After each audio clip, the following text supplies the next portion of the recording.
Maurice Thériault, fils de Maxime et son épouse Imelda Thériault, voit le jour en 1935 à Sainte-Agathe, au Québec. Il était le fils de fermiers francophones d'origine canadienne.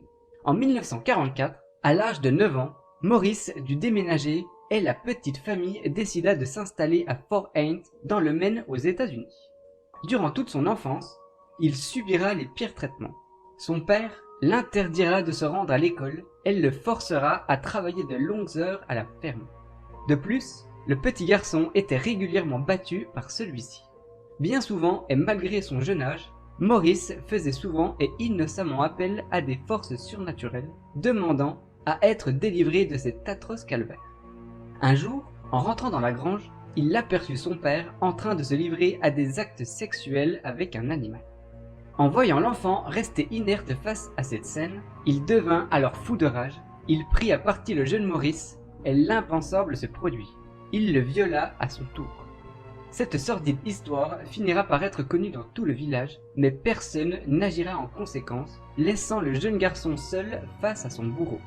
Puis, en 1956, à l'âge de 21 ans et sans prévenir ses parents, Maurice prit un bus pour se rendre au Connecticut et s'y installer. Il y fera la connaissance de sa première épouse du nom de Patricia O'Brien. Par la suite, le jeune couple donneront naissance d'une petite fille.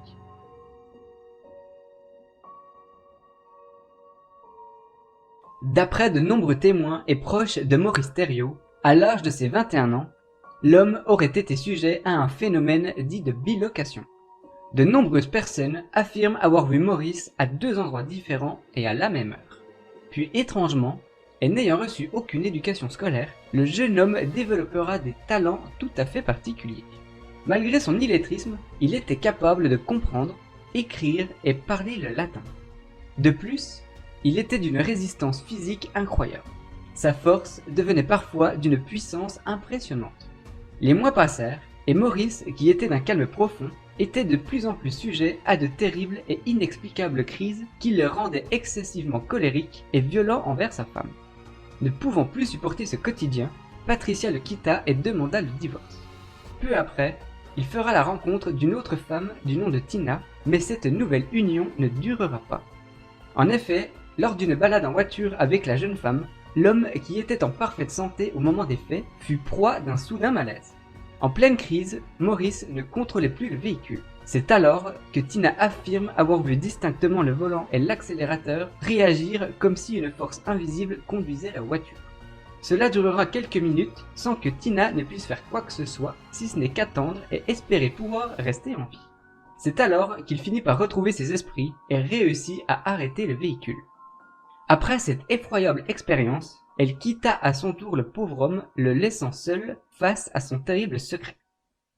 Puis, après de longues années de solitude, en 1970, Maurice rencontra Nancy, toutes deux vivaient alors le parfait amour. Cependant, durant le mois de juin 1982, son père, Maxime Thériault, abat de sang-froid sa femme Imelda d'une balle dans la tête avant de se donner la mort à son tour. En apprenant cette terrible nouvelle, les étranges crises que subissait Maurice s'accentuèrent au fil des mois. Puis, en 1985, dans le petit village de Wackley où le couple habitait, à l'âge de 51 ans, il expliquera son comportement à Nancy en lui avouant être habité par un esprit maléfique qui le poussait à cette violence. Au cours de cette même année, d'étranges phénomènes vinrent s'ajouter pour le pauvre homme. Sans aucune raison médicale, du sang coulait de ses yeux, on pouvait voir apparaître des plaies se former sur son visage et des croix se dessiner sur son corps. Puis, tout disparaissait mystérieusement le lendemain. Inquiété de son comportement envers sa famille, il se rendit au poste de police le plus proche pour expliquer son histoire. Les policiers, surpris par ses déclarations, l'ont pris pour un fou et lui demanderont de bien vouloir rentrer chez lui et de se reposer un peu. Mais les jours passèrent et la situation empira. Il menaçait tous les membres de sa famille, les frappait, leur crachait dessus tout en parlant constamment de suicide et de meurtre. Maurice les avait clairement prévenus, si l'un d'entre eux s'avisait de parler de toute cette histoire, alors il le tuerait. Sous le choc de ses aveux, personne ne daigna dire quoi que ce soit.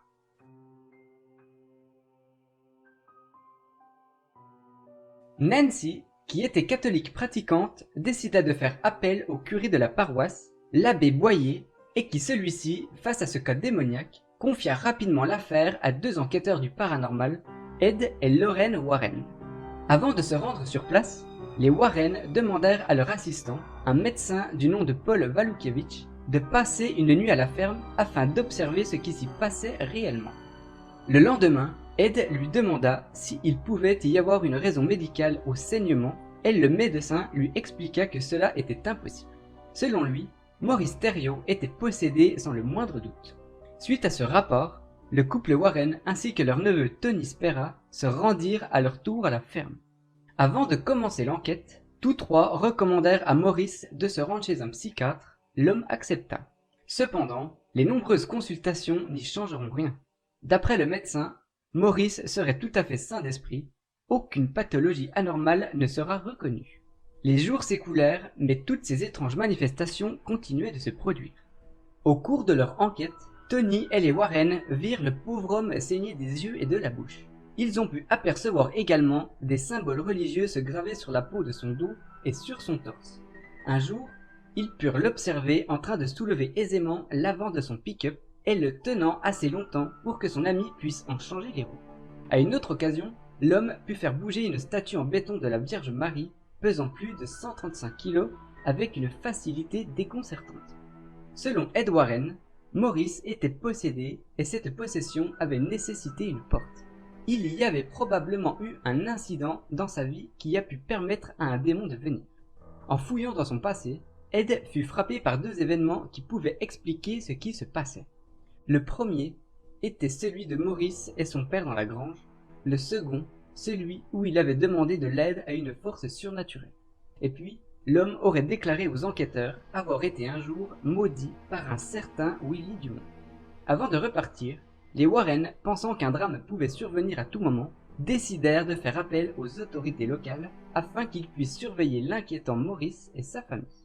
Un beau jour, lorsque la police arriva à la ferme pour une visite quotidienne, ils découvrirent l'homme étendu sur le sol encore conscient.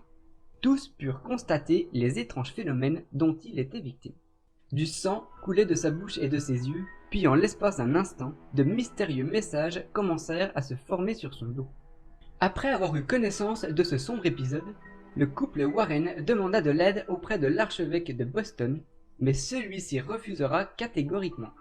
Après ce refus, le père Boyer expliqua le cas de Maurice auprès de l'évêque Robert McKenna de l'ordre dominicain des prêcheurs, qui affirmera qu'un exorcisme formel était la seule façon d'éviter une tragédie.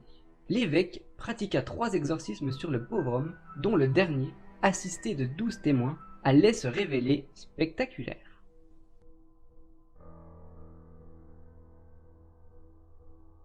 L'évêque Robert McKenna se rendit chez M. Thériault et commença à exercer le rituel du démon. Pendant le récital de l'évêque, Maurice demeurait impassible, mais son visage se transformait peu à peu d'une manière effrayante. Sa femme, qui assistait à la scène, racontera par la suite avoir vu le visage de son mari changer pendant l'exorcisme. Il avait une expression démoniaque. Sa peau sembla se mettre à brûler et des cloques apparurent sur sa joue. Sur son front, une profonde plaie s'ouvrit et ses pupilles devinrent comme celles d'un serpent. Puis, ses yeux se mirent à rouler et Maurice perdit connaissance. Quelques minutes plus tard, quand il reprit ses esprits, il demanda à voir son épouse et tous déclarèrent que l'exorcisme était une réussite. En effet, l'homme semblait être libéré de son tourment. Concernant cette affaire, cet exorcisme sera le premier à être enregistré sur bande vidéo. Le temps s'écoula et de nouveaux problèmes vinrent s'ajouter pour Maurice Thériault. L'homme était à présent accusé d'avoir agressé sexuellement sa belle-fille pendant de nombreuses années. Quand il apprit ces accusations, Ed Warren avança alors une surprenante théorie en affirmant que ce n'était pas Maurice qui avait agressé sa belle-fille, mais un esprit diabolique qui avait pris son image. De son côté, l'homme n'avait aucun souvenir d'un tel acte et l'idée d'être reconnu coupable le torturait. L'affaire fut classée sans suite par manque de preuves et la famille retrouva une vie paisible. Mais en 1991, le couple Warren reçut un appel inquiétant venant de Nancy. D'après ses dires, son mari redevenait bizarre et violent. Du sang coulait à nouveau de ses yeux et d'étranges manifestations refirent leur apparition. Un jour, lorsque Nancy rentra chez elle, Maurice bondit par la porte de la cuisine avec un fusil de chasse à la main. Terrorisée, la femme sortit précipitamment pour aller chercher du secours. Alors qu'elle courait, une balle l'atteignit au bras et une seconde l'effleura dangereusement. Voyant Nancy s'éloigner de plus en plus, Maurice la rattrapa rapidement. Il la força à rentrer et l'obligea à s'asseoir juste en face de lui en lui disant avec une voix sombre « Tu te souviendras de ça ». Voici le témoignage déclaré au policier par Nancy en voyant son mari pour la dernière fois. Il s'est assis sur l'autre sofa devant moi, à environ 2 mètres. Il essayait de mettre l'arme dans sa bouche. Il la bougeait comme s'il se battait contre quelqu'un. Finalement, il l'a mise dans sa bouche et a tiré. Sa tête a bougé d'avant en arrière, son corps a reculé, et la seule chose que j'ai dite à ce moment-là est Amen. Amen.